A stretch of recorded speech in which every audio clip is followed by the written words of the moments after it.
We're joined now in studio with head coach June Jones. Coach, in your post-game interview last night, you used two words to describe your victory. You said it was an ugly win. Okay, how is a 56-point victory an ugly win? Well, it took a little while to get to that 56, and we struggled. We weren't quite ourselves early in the game, and so we kind of went in at halftime and kind of regrouped, and then obviously we came out and got on our game. When did you know exactly that Colt Brennan wouldn't be starting and Tyler would? Well, in pregame warm-up, I was going to watch him, and I could tell that he probably could have played as long as he didn't have to run and get away from anybody.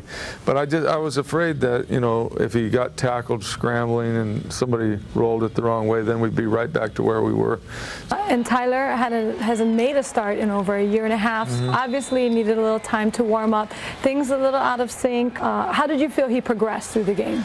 Well, I thought only one of the throws, the first throw of the game, was a bad throw. The other one was really not his fault. After watching the tape, I really am more impressed with his game. I mean, we dropped two balls that were really well thrown, right on the money, that would have converted first downs. And then one, a receiver didn't even get his head back around. He threw a perfect ball, I thought, on that one.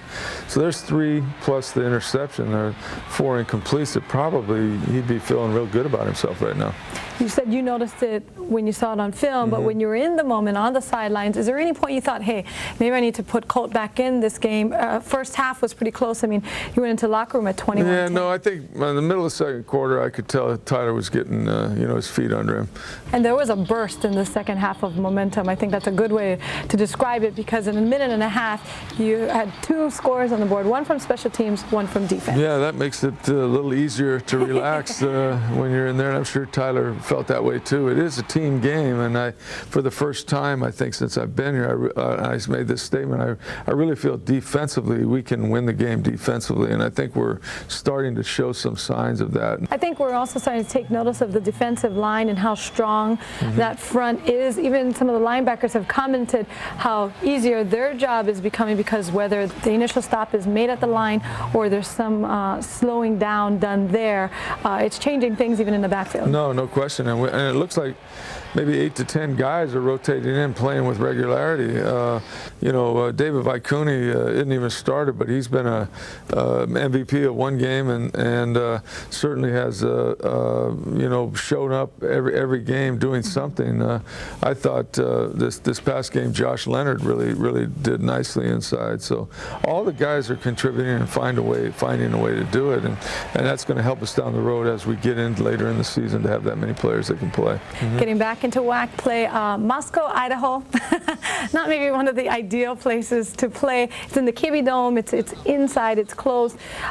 Could you compare it to, for people that don't know, is it like playing a game in the Neil Blaisdell Center? It's a little bit bigger than that, but it's different, and it's loud, and we'll have to adjust our silent count. I think we went up there when we shut them out a few years ago in 05. I think it was 24-0. It was real loud, and we had to go on the silent snap count the majority of the game. Fortunately, we've been working on it real hard doing that, so I don't think that's going to be a real difficult thing for us to adjust to. But it is a different environment, and is very, very, very very What will be nice is they do have new field turf. I don't know if you are aware of that. Yeah, no, I did hear that, and I'm glad that they did, because that thing that we played on the last time was really not fair to the players. And for the third time in 3 years, they have a new head coach, Rob Akey. What do you know about him? Maybe how he might change the dynamic? Well, just looking at his teams already, they're very well coached, both sides of the football. Their base fundamentals are really good. They're defensively, they're not out of position on any coverage that they do. They know where they're supposed to be, and he's done a great job of coaching them to be that way. Offensively, obviously, they like to run the ball. I think him being a defensive coordinator, that's kind of what defensive coordinators want to do.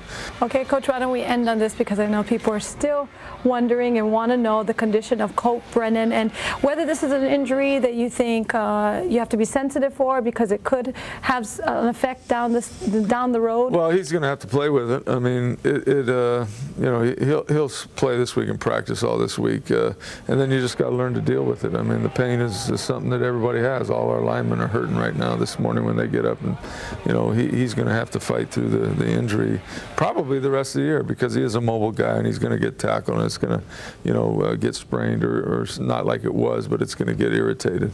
All right, Coach. Looking to be 5-0 with this next trip to Idaho. Have a good one. All right, thanks, Liz. Coming up, he's one of the leaders on defense, and last night he showed he's got some moves in the open field. Warriors linebacker Adam Leonard joins us in studio next.